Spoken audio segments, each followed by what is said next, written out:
Welcome back, everyone, to Shadowrun Dragonfall, where, as promised, I did the math, I did the grind, and taking the one exception I will ever have to breaking my constant rule of just letting things ride, I replayed this adventure probably about a half dozen times, trying to figure out exactly how to do it right, because there had to be a way to do it right.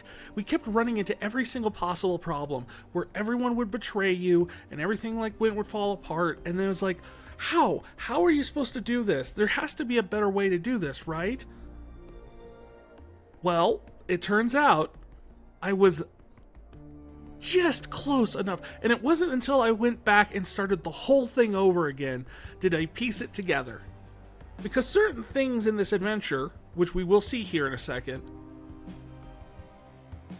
are unavoidable. Certain betrayals, certain fights will always happen. But there was one piece we were missing in when we kept trying to do this. And I finally put it together how to make it all work. So we are back, right before we were left off. We are right before we go into the room to do the mission proper.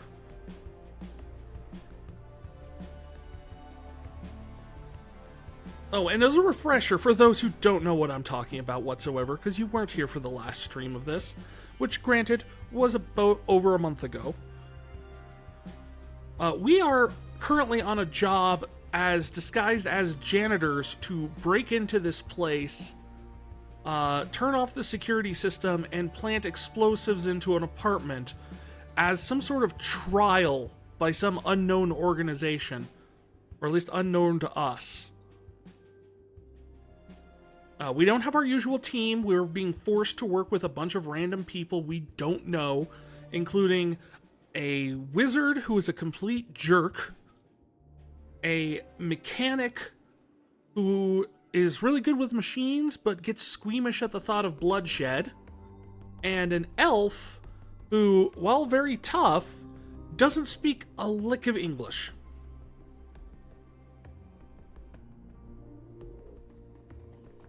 Needless to say, their trial that they set us up on is, not great. Or really there to test our patience. Moving the painting aside, you find a large maintenance access panel. Jaina steps forward, a slight frown on her face. Okay, I guess this is me? She pulls a multi-tool out from her belt and uses it to loosen the bolts that hold the panel in place. Pulling up a schematic on her PDA, she examines the terminal's wiring. Ugh, hurry up, woman. The clock is ticking. This is the wizard that's a jerk. Don't rush me. This is complicated. Popping the lid on her toolbox, she grabs a pair of wire clippers, a smoldering gun. A soldering gun, not a smoldering gun. That would be very suspicious to find in a toolbox. Especially for someone who does not like violence, like Jaina doesn't. And a roll of electrical tape. With a look of grim determination on her face, she begins to snap into a massive harness of cables that runs through the unit. Alright.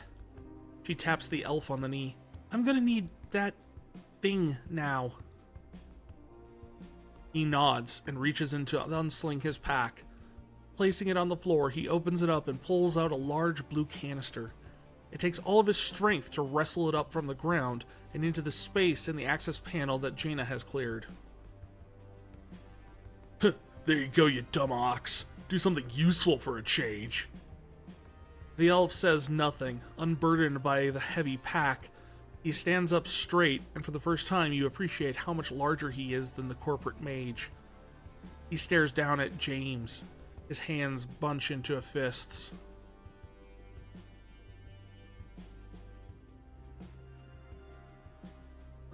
So... Let's see. Stay cool, man. We're almost done. If the elf understands you, he shows no sign of it. He continues to stare James down, and the mage continues to ignore him. Payload in place, Jaina goes back to work. It only takes a few minutes for her to screw, wire, and solder the canister into the harness. She inspects her work, nods, and turns to face you. She stands and brushes the hair out of her eyes. All right, job's done. Just need to do a bit of cleanup, and then we can get out of here. Nice job, Jaina. Yeah, thanks. It wasn't all that difficult, just a matter of following our employer's instructions. Hey, that's great, but time's a-ticking, so let's keep moving. He glances at the jumble of wires and circuitry through the open access panel. To hell with the cleanup, we'll be gone before anyone notices anything anyway. Let's see, do we want to ask about the canister, or do we want to double check that we disarmed the security system?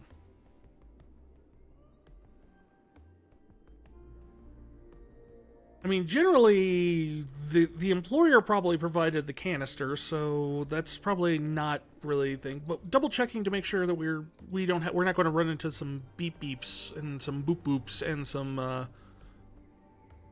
more cops or security forces at least. That'd be nice. She shrugs. Not really. I have no idea what the canister was or what it's supposed to do. Our employer just told us to wire it into the wall at this junction. So I did. That's all I know. Yeah, I'm not 100% comfortable with how little we know about this sort of thing. I get it's supposed to be a trial, but at the same time, it feels... The whole thing, this entire time, and I have to mention this, because I did say I figured out how to get to the point where we don't have the huge fight encounters, right? Like, that's what we kept running into was the problem.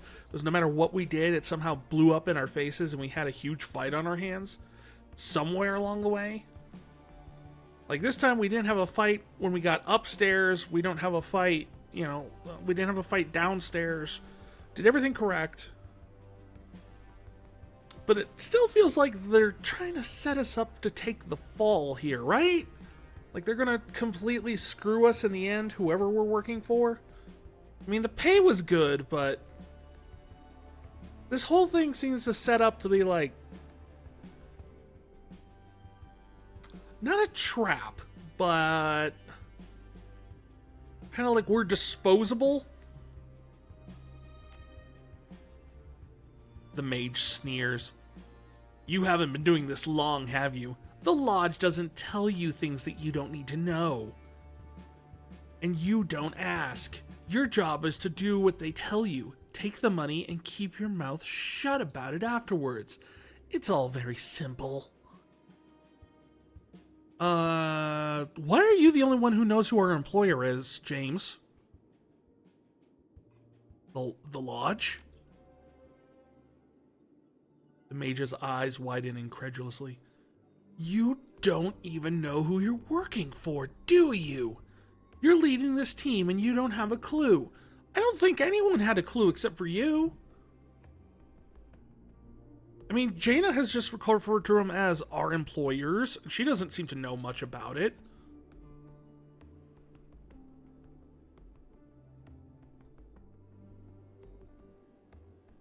Jaina cuts in, her eyes wide. Both of you, shut up! Someone's coming.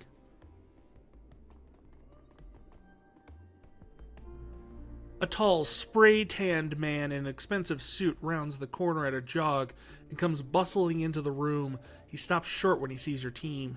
His eyes flick from you to the panel that Jaina pried open from the wall, and a smile falls from his face. What the hell? This is my apartment.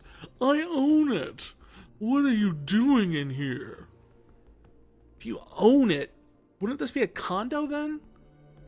I mean, am I wrong? Aren't apartments by definition rent?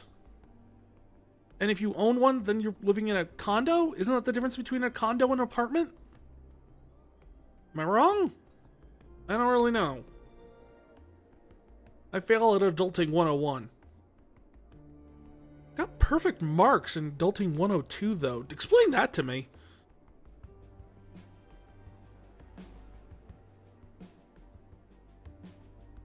We're maintenance. Look at the uniforms. Yeah, I see that. But you can't be in here without my consent. And you sure as hell can't go tearing up my walls without giving me advance notice. James shoots you an irritated glance. This is a waste of time, and I'm running late. If you don't take care of this idiot, I will. The elf barks out something at James. The sound is uncharacteristically ugly, all harsh consonants and sibilant hisses.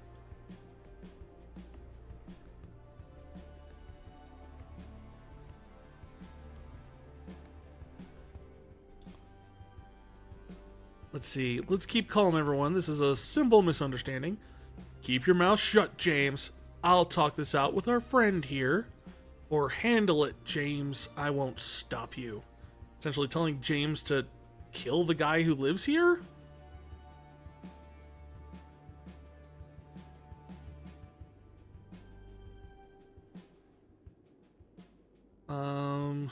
I suppose making it look like... I'm trying to think what would look better for in terms of a convincing this guy that we are in fact maintenance. Is if I'm super diplomatic, or should I scold my subordinate and say I'll handle things? This guy's a corporate wage slave kind of jerk ladder climber person. He'd probably appreciate the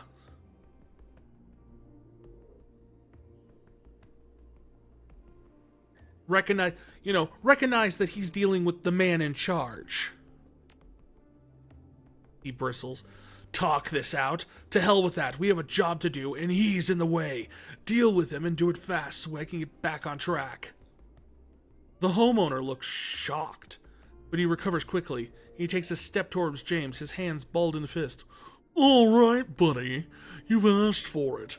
I want to know your employee number, and I want it now. I'm a member of the Homeowners Association for this level. You know what that means? I have a lot of pull with building management. He thrusts an outstretched finger at James. Your days wearing that uniform are numbered.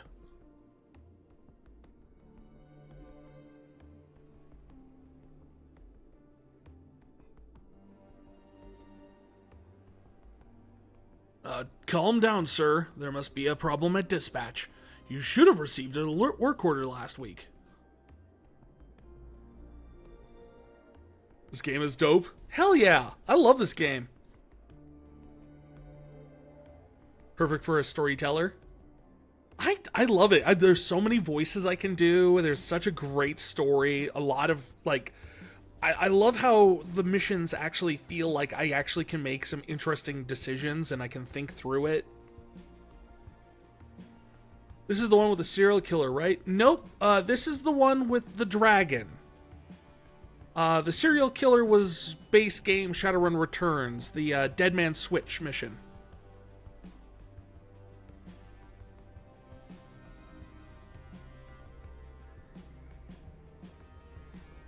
This is the first DLC story that they released, Dragonfall. That was a creepy one. I haven't finished it yet, but so far I really enjoy that one too. Although I feel bad because my knowledge of the Shadowrun universe kind of spoiled a little bit. Because as soon as they got to the point where they started talking about, like, oh man, the Universal Brotherhood welcomes you. I'm just like, oh, I know exactly where this is going. I know about the UB.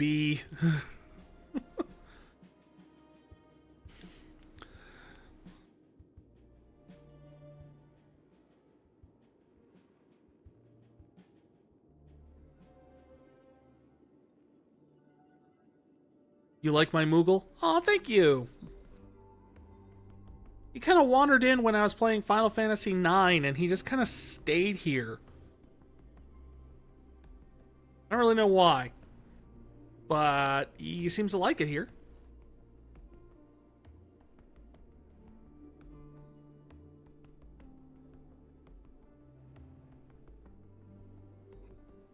You'd let him stay? I agree. He's very helpful. He's always very good about saying hello to people in chat and letting me know when there's raids and stuff.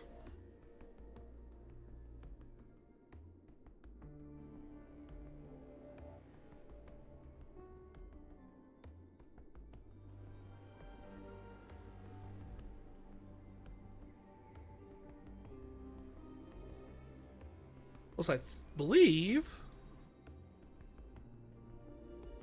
Yeah, you can have different reactions. You can make him angry.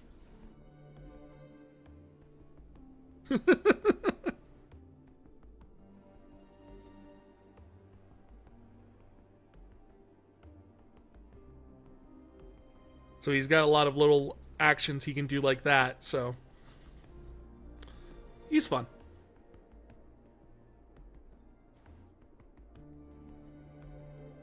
I didn't receive a thing from dispatch, or a thing from anyone in that matter. My wife and I are entertaining guests here in an hour and a half, and our living room is ruined.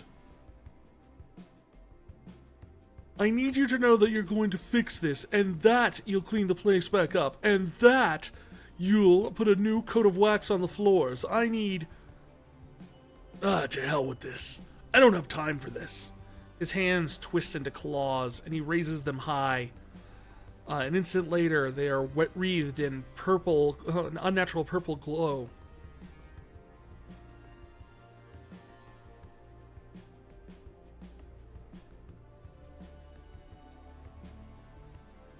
Should I tell him to stand down at this point? I don't think they're salvaging anything at this point.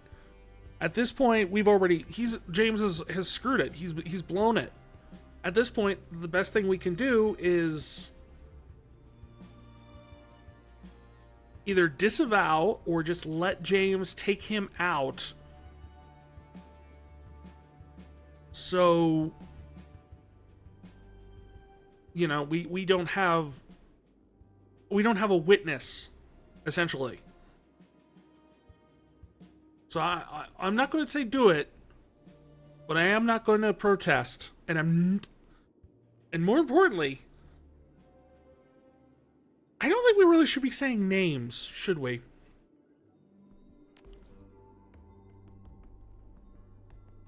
The glow intensifies into a scintillating torrent of light. The energy lances and stabs out of James' hooked fingers as if it were alive. The man in the doorway recoils in alarm, and his palm slaps down a plastic disc that has been clipped to his belt. Too late, you recognize the object. A panic button. And this is where we were getting screwed up last time. Every single time, no matter what we did in this conversation, he hits the panic button. And it was like, okay, is this railroading? Are we stuck having to do this fight? Because something we did the first time we went through this, we were able to skip this fight that was coming up with the panic button, but never again. And it took me, like, as I said, like 5 more playthroughs to finally figure out what we were doing wrong. No alarms sound. Nothing happens. See, what we didn't do on any subsequent playthrough that we did after the first one was we never went over to the security office and shut down their computer and sent all the alarms, triggered all the alarms away off to the other side of the building, so security would all go over there. So there wouldn't be any security for when you hit that panic button. We did that the first time, but we never did it on any of the other playthroughs after we screwed up.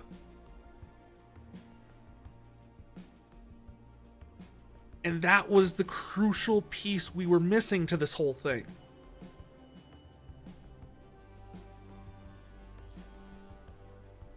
The homeowner backpedals, trying to put a wall between himself and James.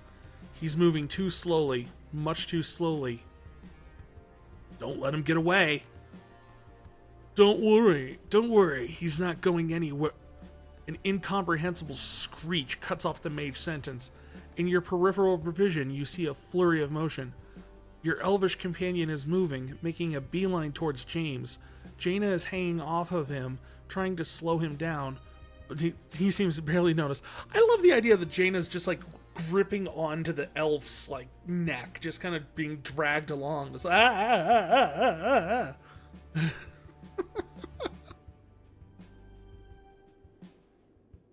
Stop, damn it, we need him alive to complete the run. With a kick, he sends her tumbling down to the ground, and then turns back towards James.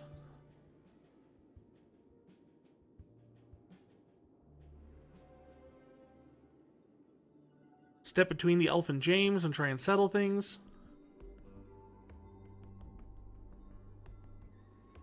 Or draw your weapon. She's right. Stop this and I'll put you down. Okay, I've gone through, once again, every iteration of this, trying to figure this whole thing out. And not before I realized the fact that the thing downstairs... And again, this is not how I usually play these games. Usually, I let this go, I just do it, and however the dice fall, that's how we play.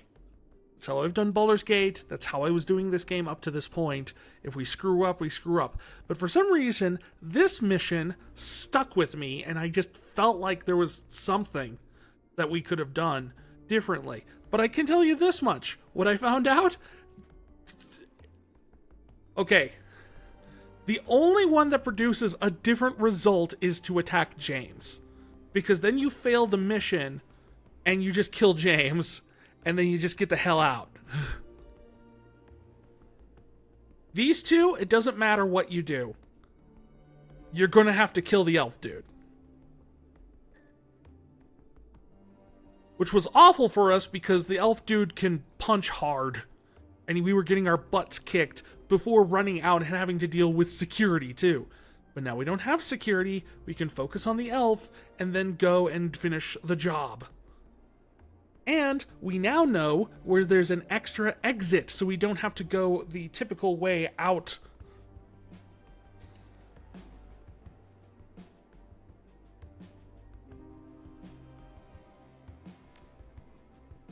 The elf comes up short, staring at you. He sweeps his vision between James, Gina, and James, then exhales heavily and spits out a jumble of broken German. Killers. Innocence. Of will not stand for, not slave, all lodgemen, bastards, I kill all. So he's got some sort of beef with the lodge. Mage dude works for the lodge, so I'm assuming he definitely did not know who he was working for on this job, or else he wouldn't have taken it. Like, if he knew that the lodge was involved. So that just means, yeah, just the mage dude knew that the lodge was involved. But we've got a rep to keep, you know?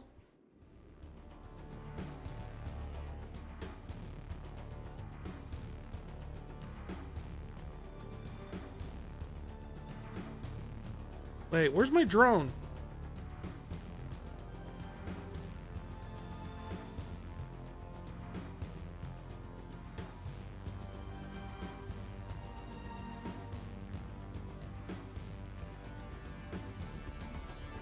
There's my drone.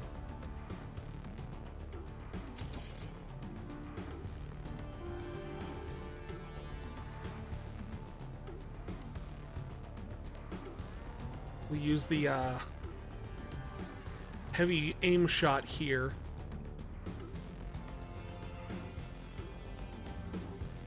I mean, it's just more accuracy, but I'll...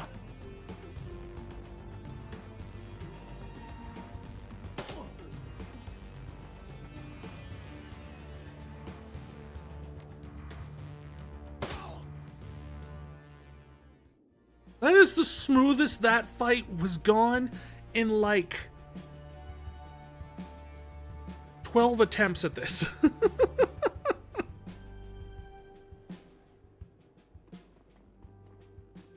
Aw, he and his wife have a teddy bear in a doggy bed. And a big flag of the Flux State. I don't know why. Yeah, I love the symbol of, like, the new Berlin.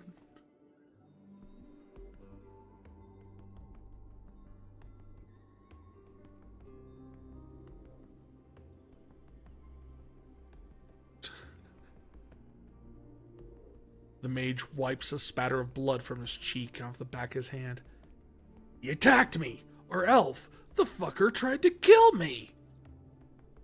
You're fine. He's dead. You came out on top. His face flushes red. If you'd been a better group leader, you wouldn't have let that happen. You'd have... Oh, for the love of God, shut up! Just stop talking. We're both sick to death of you. You need me to finish the run, yes. To finish the mission, yeah, that's true. But if you don't shut that smug mouth of yours right now, you're going to arrive at your meeting without a tongue. Yeah, we've already had to kill one person on the team because of him. I'm done trying to play nice. Just get it in line. We're going to do the job. You're out of here. Without another word, the mage turns and stalks off in the direction of the penthouse. No, he doesn't. He's following me around still. Is there anything in here to interact with?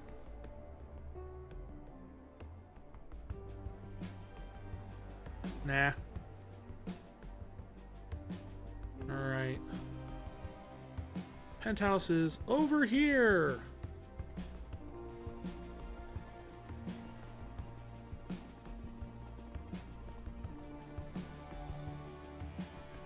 Just making sure no one's over here, because last time, historically, there's been security right here, and they've jumped me and, like, completely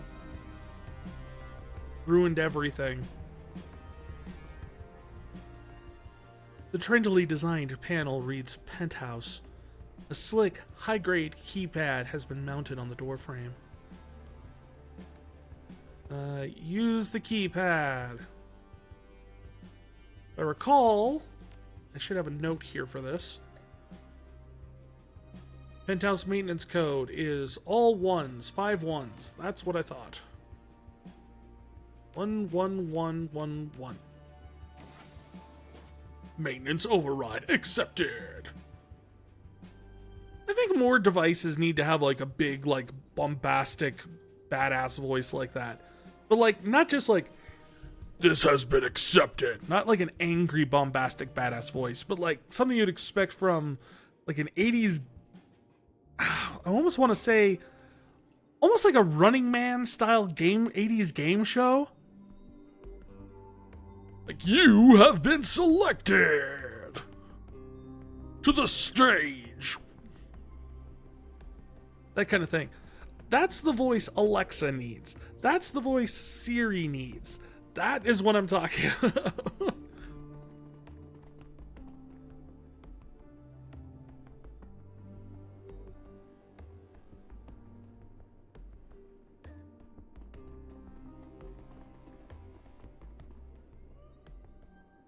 You place the first camera, it adheres to the ceiling with an audible click. James steps forward, his fingers bent. He whispers a string, hushed syllables that seem to vibrate in your mind.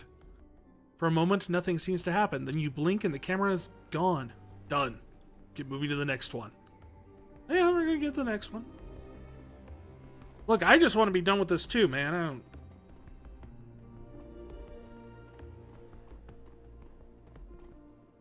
The second camera clicks onto a heating vent. The lens irises adjust to the light. James repeats his previous performance and the camera fades from view. I just want to double check in the rooms and see if there's something just like, you know, just some pay data we could grab on the way, you know? Something we can get out of this whole nutsoid job. Aha! Medical supplies. I will take that, good sir. You place the last camera, James steps forward, and you turn to stare you right in the eye. When we get through with this run, I'm gonna tell my handler all about you. You won't work for the lodge again, not because you're an incompetent leader, but because I have pull, and I don't like you very much. What are you gonna say about that?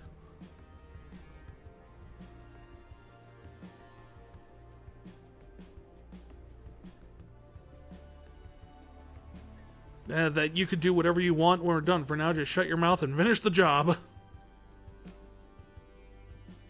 Like, at this point, with how this has gone, I don't care if I don't get another job for the lodge. Then an infuriating smirk returns to his face. I will. He whispers to the third camera, and soon enough, it fades from view. Suddenly, an alarm blares to life. James jerks back in surprise. Damn it, I knew this would happen if I didn't kill that spray-tanned jackass. I knew it! His hands hook into claws and seem to shimmer around him. Looks like we're fighting our way out of here. Just another unnecessary delay.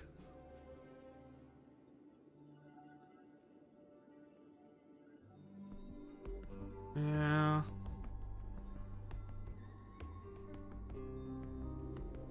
So do we think we're going to have fighting guys in the hallway?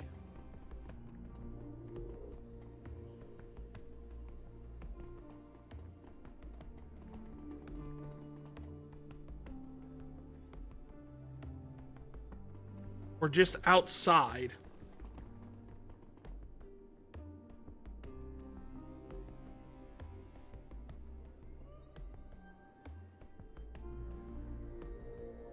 So I've got multiple exits here. I don't know which one would probably be the best one to take.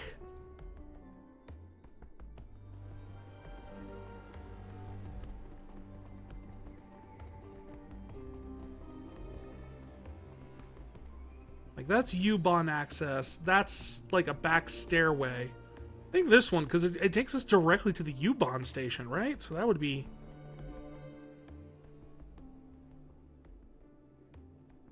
Active U-Bahn line. Note of U-Bahn before access. Yeah, let's go down.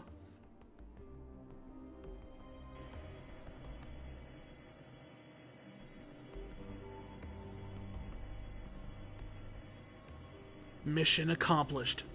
Fucking finally. Call your handler and tell him that the job is done, and be quick about it. I need to get on the next train out of here. For once, he and I are in agreement. I can't put this place behind me quickly enough. All I want is to go home, hug my cat, and forget tonight ever happened. Enter the comm code that Luca gave you. You punch Luca Dyer's comm code in your PDA. A few seconds later, you hear the telltale click of a successful connection. Doer's voice pours out of the PDA speakers. Ah, Half-Lady Jack Z. The job is done, I trust? Yes, everything has been completed to your specifications. Very good. Now, if you please, give me a status update on the members of your team. The elf from Tur Tirgnir turned on us. We had to put him down, but Jaina and James are both alive and well.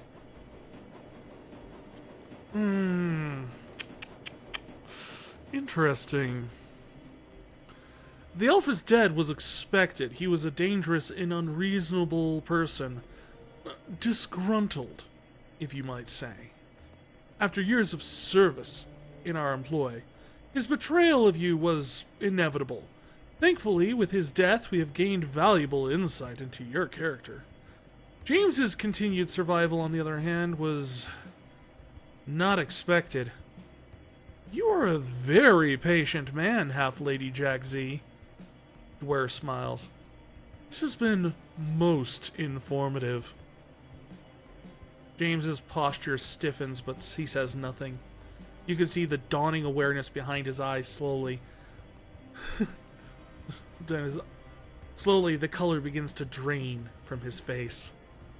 Now, let's see how adequately you completed the task I set before you. Enter the following code into your PDA, if you please. 5256719. You type the code in as instructed, and your PDA screen cuts to static. A moment later, a familiar image materializes on the screen. The penthouse room you bugged. Appears to be a live feed from the cameras you planted. Alishire? You're sure that this room is secure? You've done a full sweep? Absolutely, sir. We've run multiple sweeps with a complete sensor package. We've brought in a mage for signs of astral tampering. It all checks out clean. You're completely safe in here. Thank God. Call downstairs and let my wife and kid know that it's safe to come up. Will do, sir. Is there anything else I could do for you tonight? No, thank you. That'll be all. Have a good... Suddenly, the air in the room seems to ignite. There's a blinding flash and your PDA's screen cuts to static.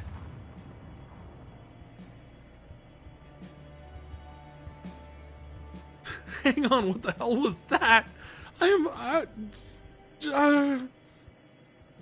Why do I get the feeling that the thing we hooked up into the wall wasn't for the security system? And that takes care of that. Please return to the cruise bazaar. The remainder of your post-run interview will conclude upon your arrival. Hang on. The hell? All that. That over there. Everything that... Yeah. That. The hell? He raises an eyebrow. What did it feel like? An explosion, of course.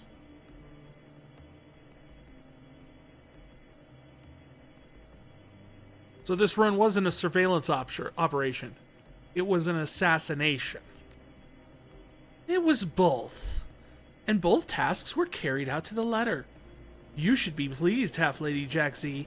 This run was a resounding success.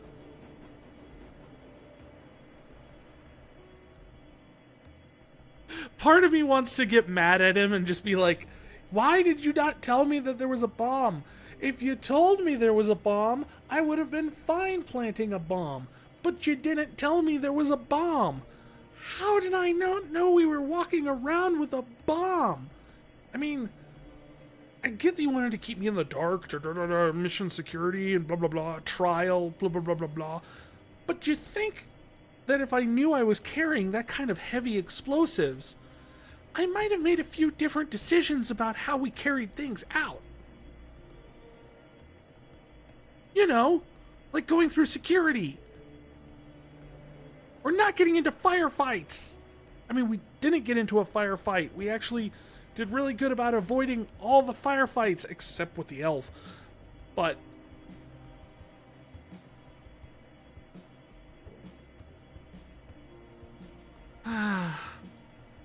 just the price you pay, I guess. Just doing the job. Another satisfied customer. When I get hired to do a job, I deliver. Jaina covers her mouth with her hand, a horrified expression on her face. Oh God. I killed someone. That man is dead because of me. From the sound of the explosion, I'd guess that you killed a fair number of someone's. Alishire and his bodyguard at the very least, probably a good half-dozen more. A morbid grin creases the mage's thin-lipped mouth. That makes you a mass murderer, Mouse. You're moving up in this world. A sob racks her chest. She begins to hyperventilate. I can never get away from this. This is gonna follow me for the rest of my life. I killed people. I'm a fucking murderer. Say it louder, why don't you? I don't think they heard you in France.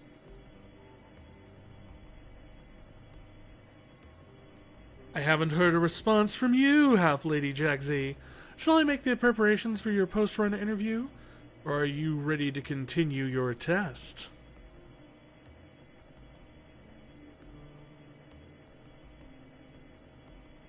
There's more? What was the rest of the test? Yeah, sure, I can finish the test. What do you want me to do?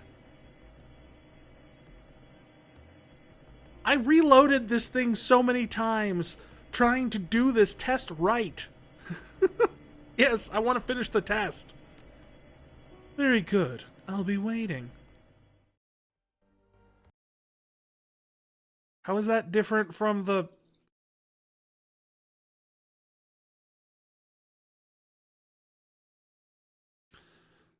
Your return trip to the cruise bazaar is a quiet one. The train from Frankfurt Tor is empty, save for you. There's nothing to distract you from your thoughts. You're finished with the first part of your quote-unquote audition. Luca Dwyer is at the Cafe Sezva with to minister the second.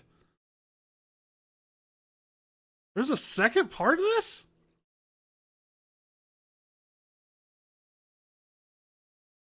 I had no idea.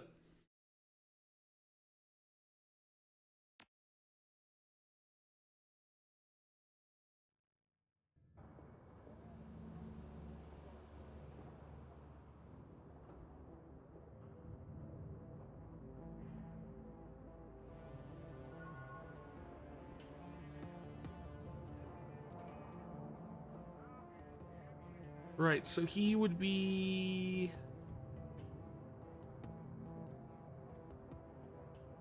He's at the cafe, right? So the cafe is over here.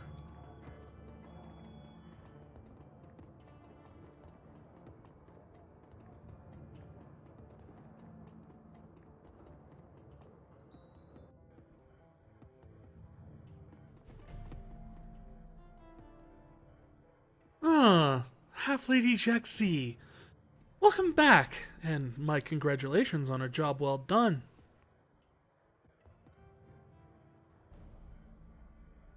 If you wanted Alishire dead, you could have just said so. I would have taken the job either way.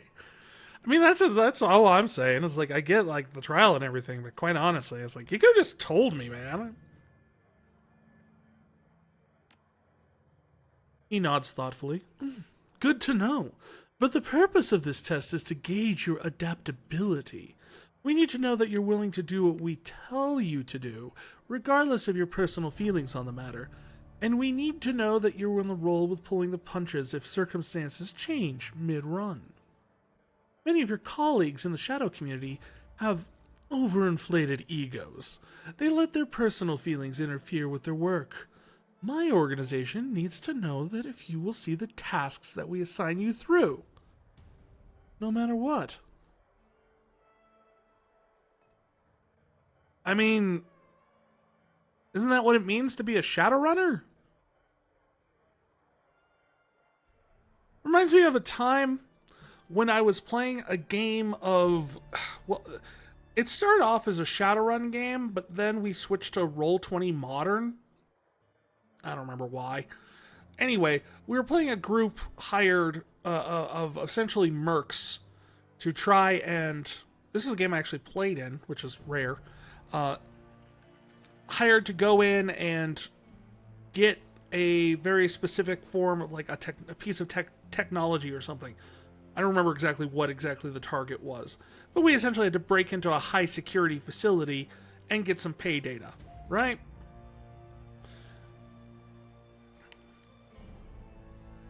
So, I was the ruthless merc with, without a heart. We stop at a gas station to figure out, like, the best, like, route to get into the secure area and everything like that, get a lay of the land, talk to the locals and everything like that.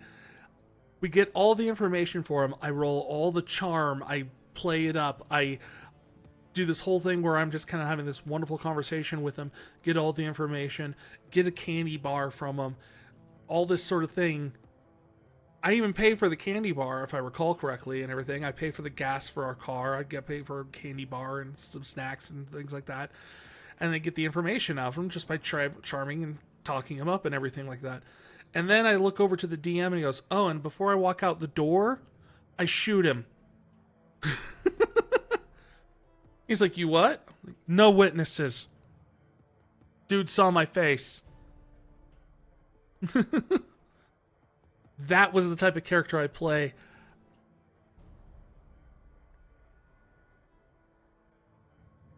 What was worse is later on, we had my girlfriend, who later became my wife. I don't know how after what I'm about to tell you. She was our team sniper, and she saw several people ahead. I was able to identify them through binoculars and everything like that, kind of like giving her information, and I told her to shoot at them because they were guarding the whole place. the DM takes me in another room. He sits me down. He goes, "You do know that one of those guards, you were able to figure this out, that one of those guards is your sniper's brother, her missing brother, that she's been looking for." I'm like, "Yeah, but he's in the way of the job."